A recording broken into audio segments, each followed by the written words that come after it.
ओम शांति। आज बाप दादा के 16 अगस्त 2020 के मधुर महावाक्य सुनते हैं।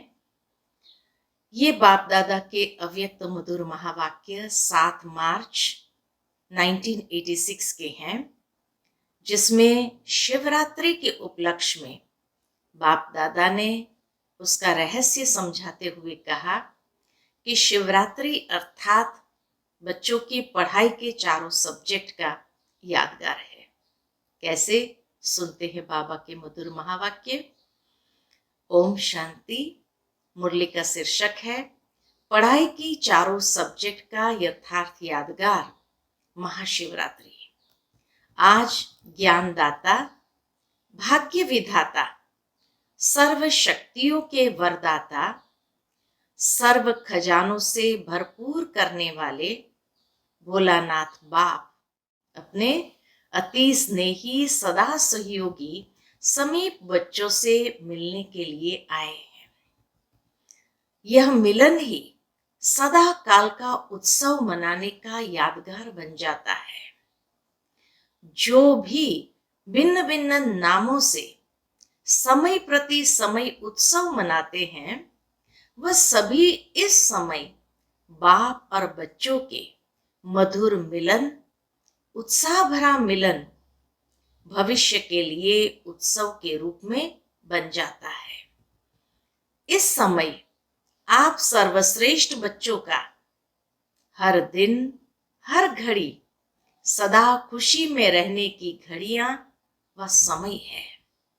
तो इस छोटे से संगम युग के अलौकिक जीवन, अलौकिक प्राप्तियां, अलौकिक अनुभव को द्वापर से भक्तों ने भिन्न भिन्न नाम से यादगार बना दिए हैं। एक जन्म की आपकी यह जीवन, बाबा कहे एक जन्म की यह जीवन भक्ति के 63 जन्म के लिए याद का साधन बन जाती है। इतनी महान आत्माएं हो। इस समय की सबसे वंडरफुल बात यही देख रहे हो। कौन सी? जो प्रैक्टिकल भी मना रहे हो और निमित्त उस यादगार को भी मना रहे हो। चैतन्य भी हो और चित्र भी साथ साथ है।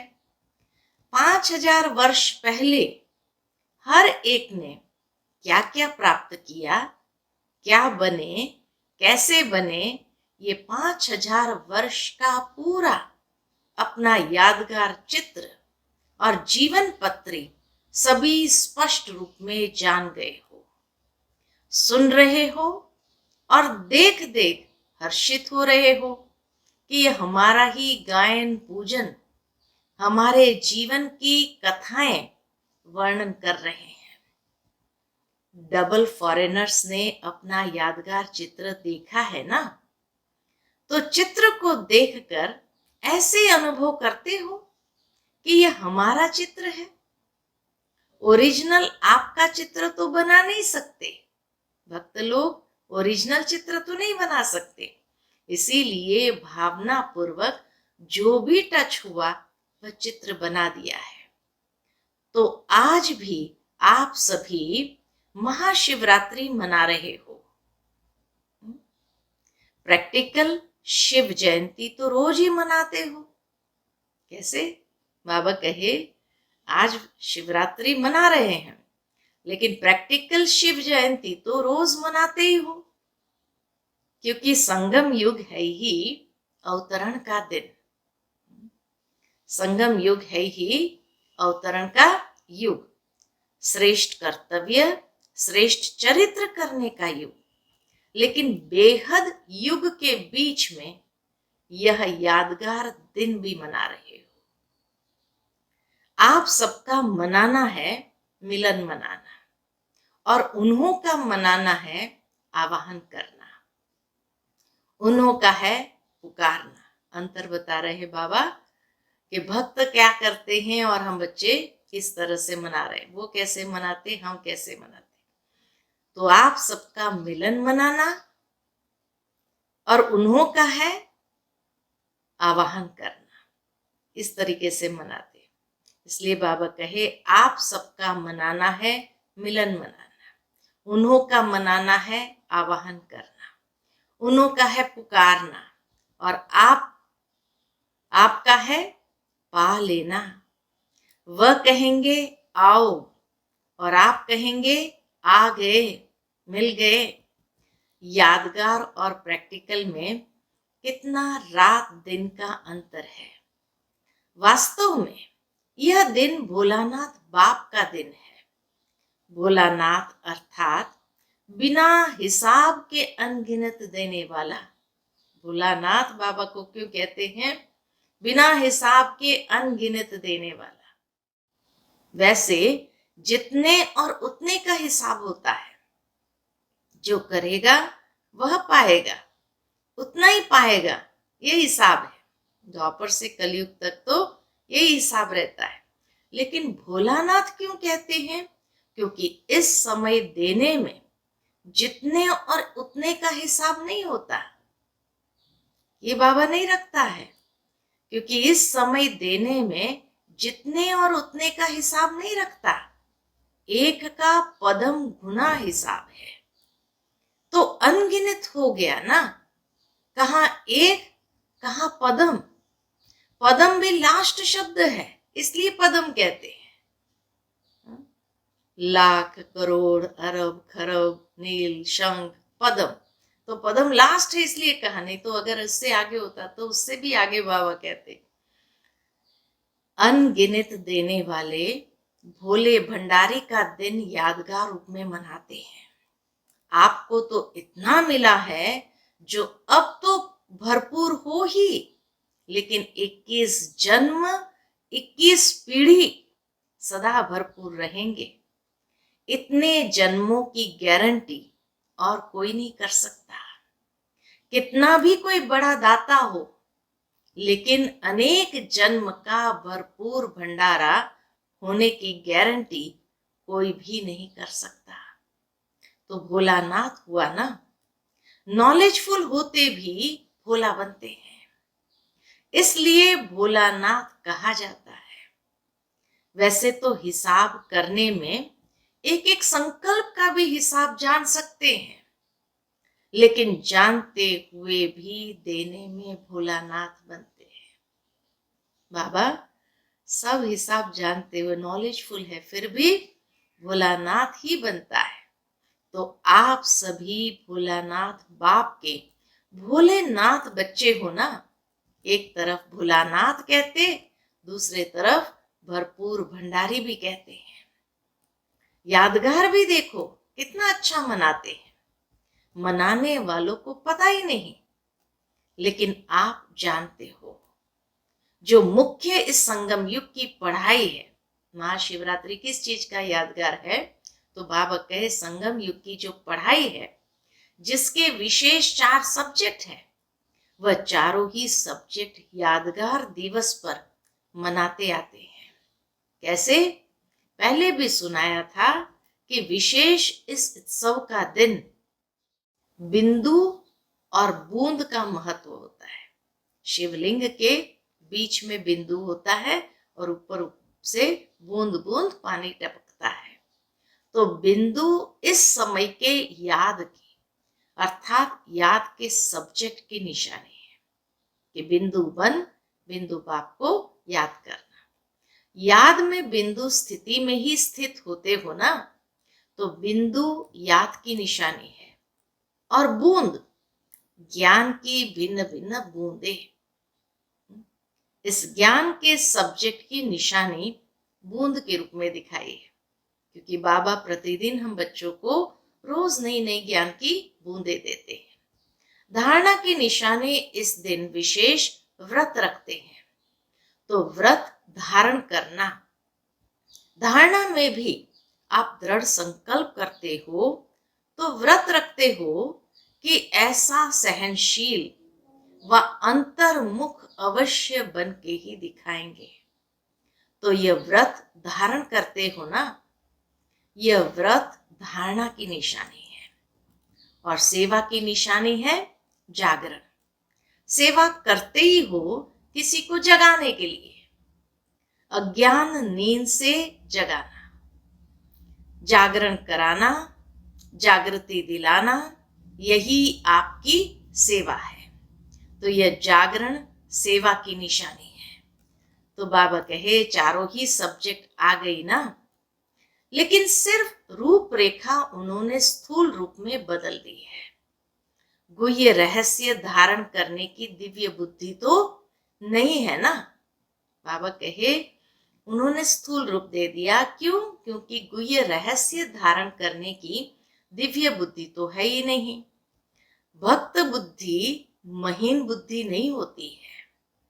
भक्त बुद्धि को बाप दादा मोटी बुद्धि कहते हैं। ब्रह्मा बाप के बोल सुने हैं ना, तो यह भी भक्त बुद्धि महीनता को नहीं ग्रहण कर सकते। इसीलिए स्थूल रूप साधारण रूप दे दिया है। फिर भी भक्तों के ऊपर भी भगवान खुश होते हैं। क्यों? फिर भी ठगत बनने से तो बच गए ना, इसलिए बाबा खुश है। ठगत से भक्त बनना अच्छा ही है। जो सच्चे भक्त होते हैं वह ठगत नहीं होते हैं, वह भावना वाले होते हैं।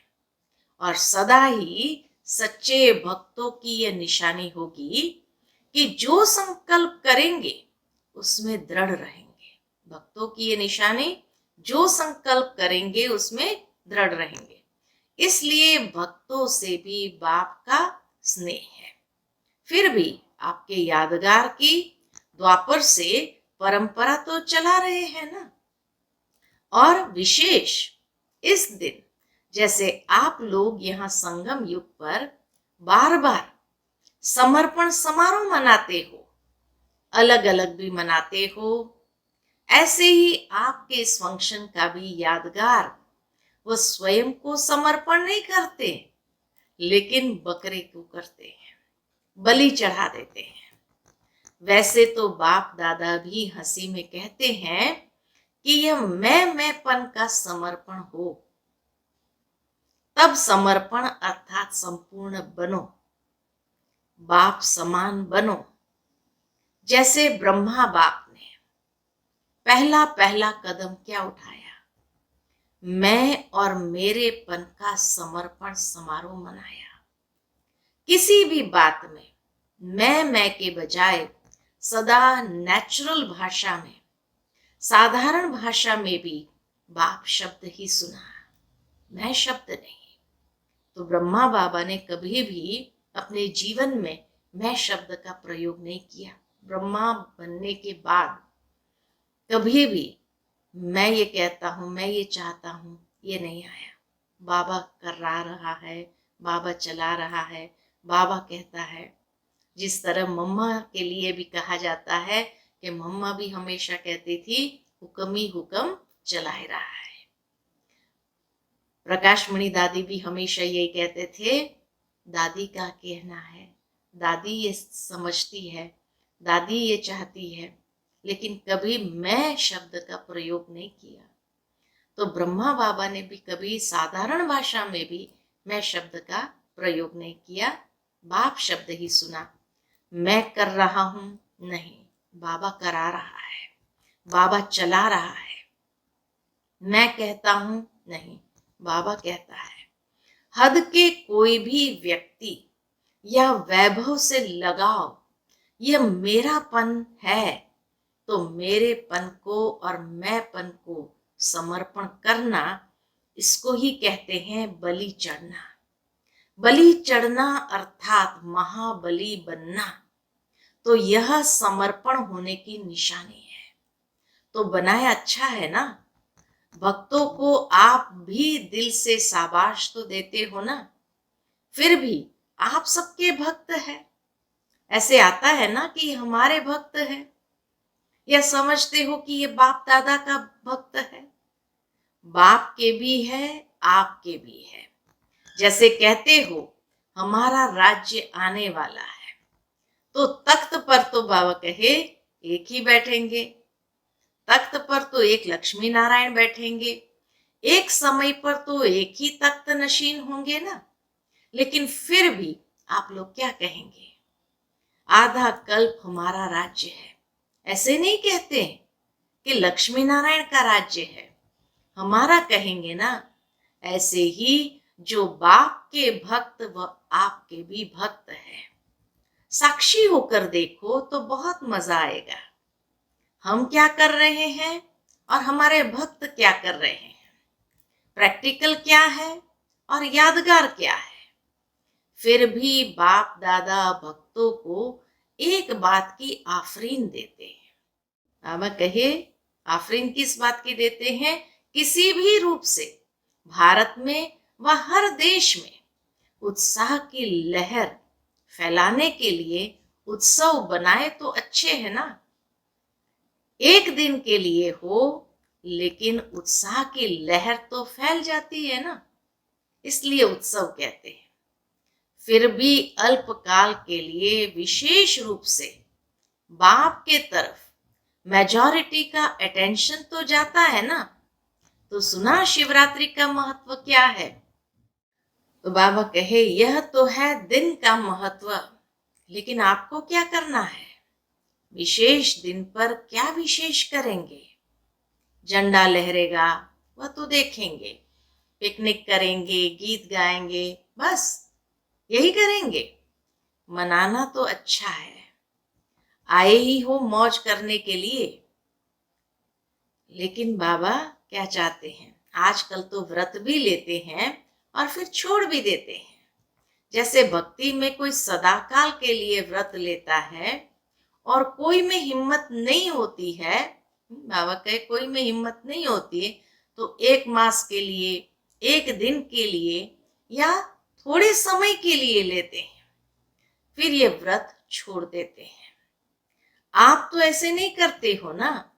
मधुबन में तो धरनी पर पांव नहीं है, और फिर जब विदेश में जाएंगे तो धरनी पर आएंगे या ऊपर ही रहेंगे? बहुत सुंदर बात बाबा यहाँ हम बच्चों को समझाते हैं। सदा ऊपर से नीचे आकर कर्म करेंगे या नीचे रहकर कर्म करेंगे? ऊपर रहना अर्थात ऊपर की स्थिति में रहना, ऊपर कोई छत में नहीं लटकना है। ऊंची स्थिति में स्थित हो कोई भी साधारण कर्म करना अर्थात नीचे आना। लेकिन साधारण कर्म करते भी स्थिति ऊपर अर्थात ऊंची हो। जैसे बाप भी साधारण तन लेता है ना, कर्म तो साधारण ही करेंगे ना।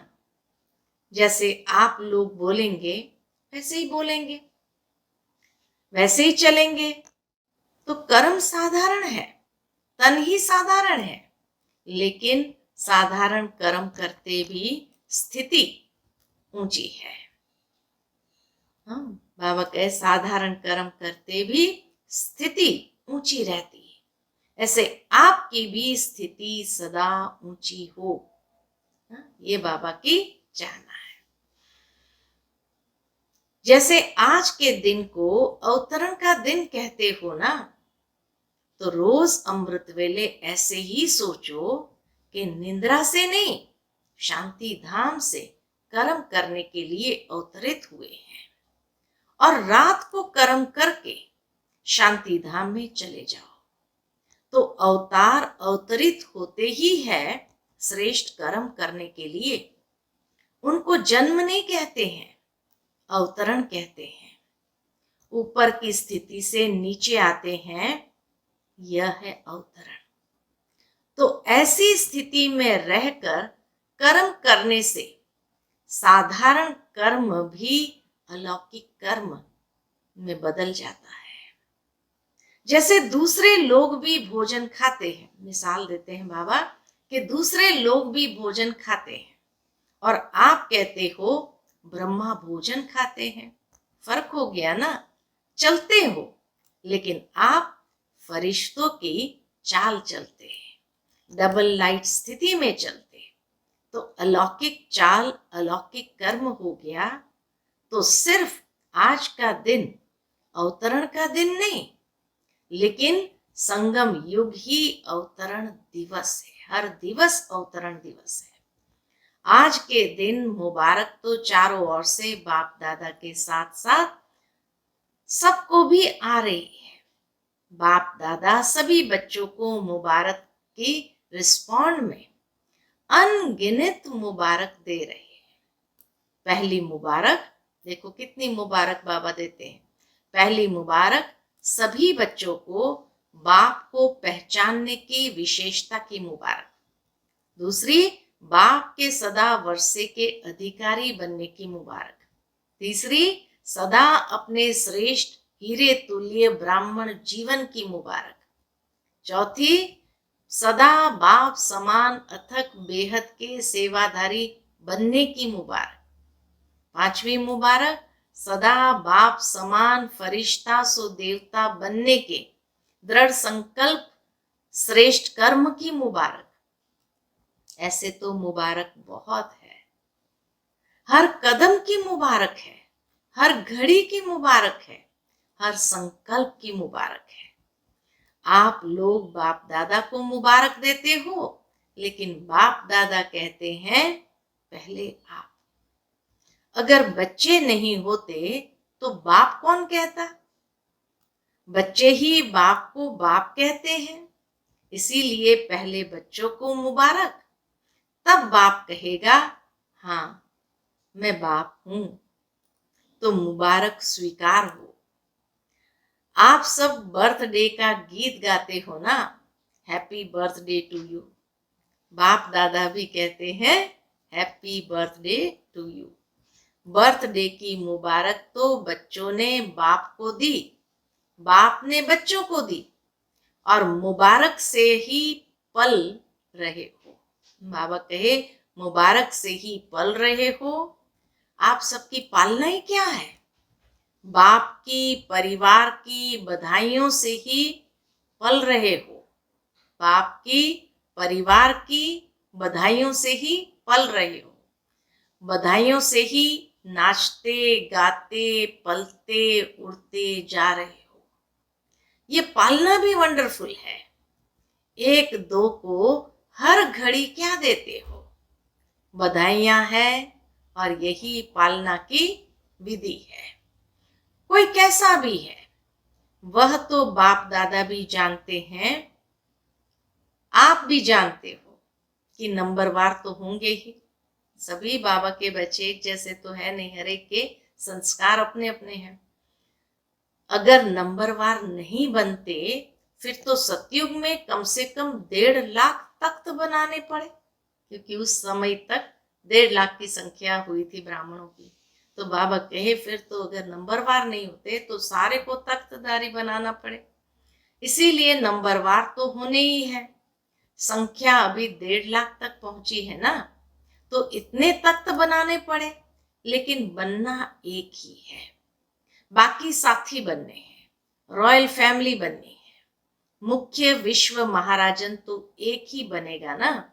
साथ में राज्य करने वालों को लक्ष्मी नारायण तो नहीं कहेंगे।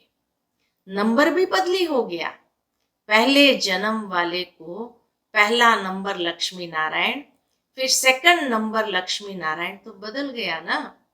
रॉयल फैमिली और राज्य के साथी ये विस्तार हो जाता है। रॉयल फैमिली को भी राज्य अधिकारी तो कहेंगे ना। तो नंबरवार होना है, लेकिन कभी कोई को अगर आप समझते हो ये रॉन्ग है, ये अच्छा काम नहीं कर रहा है, तो रॉन्ग को राइट करने की विधि या यथार्थ कर्म नहीं करने वाले को यथार्थ कर्म सिखाने की विधि। बहुत अच्छी बात बाबा ने समझाई है कि यथार्थ कर्म सिखाने की विधि। कभी भी उसको सीधा नहीं कहो कि तुम तो रॉन्ग हो। ये कहने से वह कभी नहीं बदलेगा। जैसे आग बुझाने के लिए आग नहीं जलाई जाती है, उसको ठंडा पानी डाला जाता है। इसलिए कभी भी उसको पहले ही कहो तुम रॉन्ग हो, तो वह और ही दिल शिकस्त हो जाएगा। इसलिए बाबा कहे कभी भी उसको पहले ही कहा कि तुम रॉन्ग हो, तुम रॉन्ग हो, वह तो और ही दिल शिकस्त हो जाएगा। पहले उसको अच्छा अच्छा कहकर थमाओ तो सही। पहले पानी तो डालो, फिर उसको सुनाओ कि आग क्यों लगी। पहले ये नहीं कहो कि तुम ऐसे हो, तुमने यह किया यह किया। पहले ठंडा पानी डालो, पीछे वह भी महसूस करेगा कि हाँ, आग लगने का कारण क्या है और आग बुझाने का साधन क्या है। अगर बुरे को बुरा कह देते तो आग में तेल डालते हो। इसीलिए बहुत अच्छा कह करके पीछे उसको कोई भी बात दो। कितनी अच्छी विधि बाबा ने सिखाई। तो उसमें सुनने की, धारण करने की हिम्मत आ जाती है। इसीलिए सुना रहे थे कि बहुत अच्छा, यही बधाइयां हैं। जैसे बाप दादा भी कभी किसी को डायरेक्ट रॉन्ग नहीं कहेगा, मुरली में सुना देगा राइट क्या है, रॉन्ग क्या है। लेकिन अगर कोई सीधा आकर पूछेगा भी कि मैं रॉन्ग हूं, तो कहेगा नहीं, तुम तो बहुत राइट हो, क्योंकि उसमें उस समय हिम्मत नहीं होती है। जैसे पेशेंट जा भी रहा होता है, आखिरी सांस होता है, तो भी डॉक्टर से अगर पूछेगा कि मैं जा रहा हूं, तो कभी नहीं कहेगा हाँ जा रहे हो, क्योंकि उस टाइम हिम्मत नहीं होती। किसकी दिल कमजोर हो और आप अगर उसको ऐसी बात कह दो, वह तो हार्ट फेल ही हो जाएगा। अर्थात पुरुषार्थ में परिवर्तन करने की शक्ति नहीं आएगी।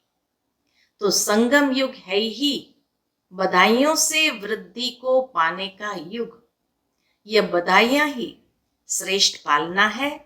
इसीलिए आपकी इस बधाइयों की पालना का यादगार जब भी कोई देवी देवता का दिन मनाते हैं, तो उसको बड़ा दिन कह देते हैं। दीपमाला होगी, शिवरात्रि होगी, तो कहेंगे आज बड़ा दिन है। जो भी उत्सव होंगे उसको बड़ा दिन कहते हैं। बाबा के जो भी उत्सव होंगे उसको बड़ा दिन कहेंगे, क्योंकि आपकी बड़ी दिल है, तो उन्होंने बड़ा दिन कह दिया। बड़ी दिल से किसी को समझाते हैं, तो इसीलिए बड़ा दिन कह दिया। तो एक दो को बधाइयां देना ये बड़ी दिल है, समझा। ऐसे नहीं कि रॉन्ग को रॉन्ग समझाएंगे नहीं, लेकिन थोड़ा धैर्य रखो। इशारा तो देना पड़ेगा, लेकिन टाइम तो देखो ना। वो मर रहा है और उसको कहो मर जाओ मर जाओ, तो टाइम देखो, उसकी हिम्मत देखो। बहुत अच्छा कहने से हिम्मत आ जाती है। लेकिन दिल से कहो, ऐसे नहीं बाहर से कहो तो वो समझे कि मेरे को ऐसे ही कह रहे हो। ये भावना की बात है। दिल का भाव रहम का हो, तो उसके दिल को रहम का भाव लगेगा। इसीलिए सदा बधाइयां देते रहो, बधाइयां लेते रहो। ये बधाइयां वरदान है। जैसे आज के दिन को गायन करते हैं, शिव के भंडारे भरपूर, तो आपका गायन है सिर्फ बाप का नहीं, सदा भंडारा भरपूर हो। बाबा कहे दाता के बच्चे दाता बन देते जाओ। सुनाया था ना, भक्त है लेवता और आप हो देने वाला देवता। तो दाता माना देने वाले। किसी को भी कुछ थोड़ा भी देकर फिर आप उनसे कुछ ले लो, तो उसको फील नहीं होगा। फिर कुछ भी उसको मना सकते हो, लेकिन पहले उसको दो, हिम्मत दो, उमंग दिलाओ, खुशी दिलाओ। फिर उससे कुछ भी बात मनाना चाहो तो मना सकते हो। रोज उत्सव मनाते रहो। रोज बाप से मिलन मनाना, यही उत्सव मनाना है। तो रोज उत्सव है। अच्छा, चारों ओर के बच्चों को संगम युग के हर दिन के अवतरण दिवस की अविनाशी मुबारक हो। सदा बाप समान दाता और वरदाता बन हर आत्मा को भरपूर करने वाले मास्टर भोलानाथ बच्चों को सदा याद में रह हर कर्म को यादगार बनाने वाले बच्चों को सदा स्व उन्नति और सेवा की उन्नति में उमंग उत्साह से आगे बढ़ने वाले श्रेष्ठ बच्चों को विशेष आज के यादगार दिवस शिव जयंती सो ब्राह्मण जयंती हीरे तुल्य जयंती सदा सर्व को सुखी बनाने की संपन्न बनाने की जयंती की मुबारक और याद प्यार और नमस्ते। रूहानी बाप की रूहानी बच्चों को याद प्यार नमस्ते। हम रूहानी बच्चों की रूहानी माता पिता बाप दादा को याद प्यार और नमस्ते। वरदान, हर शक्ति को ऑर्डर प्रमाण चलाने वाले मास्टर रचयिता भव। कर्म शुरू करने से पहले जैसा कर्म वैसी शक्ति का आवाहन करो, मालिक बनकर ऑर्डर करो, क्योंकि यह सर्व शक्तियां आपकी भुजा समान है। आपकी भुजाएं आपके ऑर्डर के बिना कुछ नहीं कर सकती। ऑर्डर करो, सहन शक्ति कार्य सफल करो। ऑर्डर करो, सहन शक्ति कार्य सफल करो, तो देखो सफलता हुई पड़ी है। लेकिन ऑर्डर करने के बजाय डरते हो, कर सकेंगे व नहीं कर सकेंगे, इस प्रकार का डर है तो ऑर्डर चल नहीं सकता। इसलिए मास्टर रचयिता बन हर शक्ति को ऑर्डर प्रमाण चलाने के लिए निर्भय बनो। आज का स्लोगन है, सहारे दाता बाप को प्रत्यक्ष कर सबको किनारे लगाओ। सहारे दाता बाप को प्रत्यक्ष कर सबको किनारे लगाओ। अच्छा, ओम शांति।